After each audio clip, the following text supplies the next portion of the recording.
High viewers, welcome to media style. வீடியோக்குள்ள போகிறதுக்கு முன்னாடி நம்மளோட சேனலை சப்ஸ்கிரைப் பண்ணாதவங்க சப்ஸ்கிரைப் பண்ணிட்டு கொஞ்சம் சப்போர்ட் பண்ணுங்க. வாங்க வீடியோக்குள்ள போகலாமா? கார்த்தி ரேவதி சீரியல்ல இருந்து சூப்பரான ப்ரோமோ வந்திருக்குன்னே சொல்லலாம். நம்ம ஈஸ்வரி சந்திராவும் சேர்ந்துட்டு ஒரு பிளான் போடுறாங்கன்னே சொல்லலாம். இந்த கார்த்தி ரேவதி சேர்ந்துட்டு நம்மளே ஏமாத்தினாங்களே, அவங்க ரெண்டு பேரையும் நம்ம ஏமாத்துவோம் அப்படின்னு சொல்லிட்டு சந்திரா ஒரு ஐடியா கொடுக்குறாங்கப்பா. திடீர்னு நம்ம ஈஸ்வரிக்கு வெளியூர்ல இருந்து ஒரு ஃப்ரெண்டு வந்து குதிக்கிறாங்கன்னே சொல்லலாம். என்னோட ஃப்ரெண்டோட பையனுக்கு கல்யாணமா, அதுக்கு கண்டிப்பா நான் வந்தே தீரணும் அப்படின்னு சொல்லிட்டு ஒத்த கல்ல நிக்கிறா அப்படின்னு சொல்லிட்டு சந்திரா கிட்ட இந்த ஈஸ்வரி சொல்ல, உடனே வந்து சந்திரா சொல்றாங்க, அக்கா நீ எப்படிக்கா போக முடியும், உனக்கு தான் இங்க 1008 வேலை இருக்கே, ஏதோ சரி இங்கதான் பக்கத்துல அப்படின்னு சொன்னா கூட உன்னோட வேலையெல்லாம் விட்டுட்டு போகலாம். ஆனா நீ சொல்றது என்னமோ கனடால வைக்கிறாங்கன்னு சொல்ற. உடனே அங்க மயில் வாகனம், ரோகிணி, சுவாதி எல்லாருமே சுத்தி நின்று பேசிட்டு இருக்காங்கப்பா. திடீர்னு எதுக்கு கனடா போன்னு சொல்லிட்டு இருக்காங்க உங்க அம்மா அப்படின்னு சொல்லிட்டு பக்கம் உடனே நம்ம சந்திரகலா எப்படி அக்கா உன்னால போக முடியும் அப்படின்னு சொல்லி கேட்டுட்டு இருக்க. உடனே ரேவதி இந்த விஷயத்தெல்லாம் கேக்குறாங்கன்னே சொல்லலாம். அதனால என்ன, அம்மாவோட சார்பா நான் போயிட்டு வரேன் அப்படின்னு சொல்லிட்டு வாலண்டியரா வந்து மாட்டிக்கிறாங்கன்னே சொல்லலாம் இந்த ரேவதி. இந்த பக்கம் நம்ம கார்த்திக்கு ரேவதி கனடா போறாங்க அப்படின்னு சொல்லிட்டு விஷயம் தெரிய வருதுன்னே சொல்லலாம். உடனே மயில் வாகனத்துக்கு தான் கால் பண்றாங்க. நம்ம கார்த்தி மயில் வாகனத்துக்கிட்ட சொல்றாங்க, இந்த மாதிரி கனடால இருந்து ரேவதி 3 நாள்ல வந்துருவா அப்படின்னு சொன்னது எல்லாமே போய் அப்படின்னு சொன்ன உடனே நம்ம மயில் வாகனத்துக்கு ஒண்ணுமே புரியலன்னு சொல்லலாம். என்ன சகல சொல்லிட்டு இருக்கே நீனு?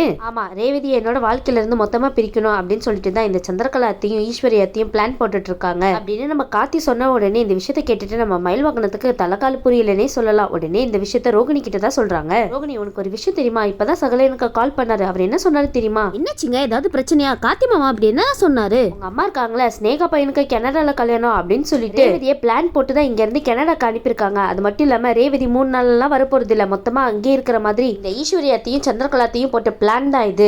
போய் அதுல போய் ரேவதி சிக்கிட்டாலே இப்ப என்ன பண்றது அப்படின்னு சொல்லிட்டு 2 பேரும் பேசிட்டு இருக்காங்கன்னே சொல்லலாம். இதெல்லாம் நம்ம ரேவதியை நம்பிட்டு கனடா போறதுக்காக ரெடியா இருக்காங்கன்னே சொல்லலாம். அது மட்டும் இல்லாம இந்த ஈஸ்வரி சந்திராவும் ரேவதியா ஏர்போர்ட்லயே போய் டிராப் பண்ண போயிருக்காங்கப்பா. சரின்னு சொல்லிட்டு நம்ம ஈஸ்வரி வந்து ரேவதி கிட்ட சொல்றாங்க, சரி ரேவதி நீ பார்த்து பத்திரமா போயிட்டு வா, ஓகேவா? அங்க என்னோட ஃப்ரெண்டு ஸ்னேகா உனக்காக வெயிட் பண்ணிட்டு இருப்பா. நீ அங்க போய் சேர்ந்ததுக்கு அப்புறம் எல்லா விஷயத்தையுமே அவ பாத்துப்பா, சரியா? புதிய இடமாச்சே, என்ன பண்ண போறோம் ஏது பண்ண போறோம் அப்படின்னு சொல்லிட்டு எந்த ஒரையும் பண்ணிக்காத, பார்த்து கவனமா இரு ரேவதி அப்படின்னு சொல்லிட்டு புத்திமதி எல்லாம் சொல்லி அனுப்பிட்டு இருக்காங்கப்பா இந்த ஈஸ்வரி. நம்ம ரேவதியா அப்படியாமா, சரிமா, ஓகேமா அப்படின்னு சொல்லிட்டு தலையாட்டிட்டு இருக்காங்கன்னே சொல்லலாம். சரின்னு சொல்லிட்டு ஒரு பக்கம் ரேவதி ஃபிளைட்டுக்கு வெயிட் பண்ண இந்த ஈஸ்வரியும் சந்திராவும் எப்படா ஃபிளைட் வரும், இவ்வளவு உள்ள அனுப்பிட்டு நம்ம வெளியில போய் மத்த வேலையை பார்க்கலாம் அப்படின்னு சொல்லிட்டு வெயிட் பண்ணிட்டு இருக்காங்கன்னே சொல்லலாம். அது மட்டும் இல்லாம இந்த சந்திராவும் ஈஸ்வரி பேசிக்கிறாங்க, அக்கா எப்படியோ ஒரு வழியா நம்ம ரேவதியை கனடாக்கு அனுப்ப போறோம். இனி அந்த டிரைவர் கார்த்தி பையலுக்கு ஒரு சரியான படத்தை நம்ம கத்து கொடுக்கணும்க்கா. அது மட்டும் இல்லாம எதுக்கடா இவங்க 2 பேருக்கிட்டையும் வச்சுக்கிட்டோம் அப்படின்ட்டு அந்த அளவுக்கு வருத்தப்படணும்க்கா அப்படின்னு சொல்லிட்டு 2 பேரும் பேசிட்டு இருக்காங்கன்னே சொல்லலாம். இந்த பக்கம் நம்ம ரேவதி யோசிச்சுட்டு இருக்காங்க, கார்த்தி மாமா நம்மள பார்க்க வருவாரா அப்படின்னு சொல்லிட்டு யோசிச்சுட்டு இருக்காங்கப்பா. அது எப்படி ரேவதி, கார்த்தி உங்களை அவ்வளவு சீக்கிரம் விட்டுருவாங்களா என்ன? கண்டிப்பா உங்களை தேடி வரதான் போறாரு. ஆனா இந்த இடத்துல நம்மளுக்கு பெரிய ட்விஸ்ட தர போறாங்களா இல்லையான்னு தான் வெயிட் பண்ணி பார்க்க போறோம். சரிங்க, நம்ம ஈஸ்வரி சந்திராவோட பிளான் ஒர்க் அவுட் ஆகி ரேவதியை கனடாக்கு அனுப்ப போறாங்களா இல்ல கார்த்தி ரேவதி கனடா போறதை தடுக்க போறாரான்னு வெயிட் பண்ணி பார்க்கலாம். இந்த வீடியோ உங்களுக்கு பிடிச்சிருந்துச்சுன்னா மறக்காம மெட்ரா ஸ்டைல லைக் பண்ணுங்க, ஷேர் பண்ணுங்க, சப்ஸ்கிரைப் பண்ணிடுங்க. தேங்க்யூ.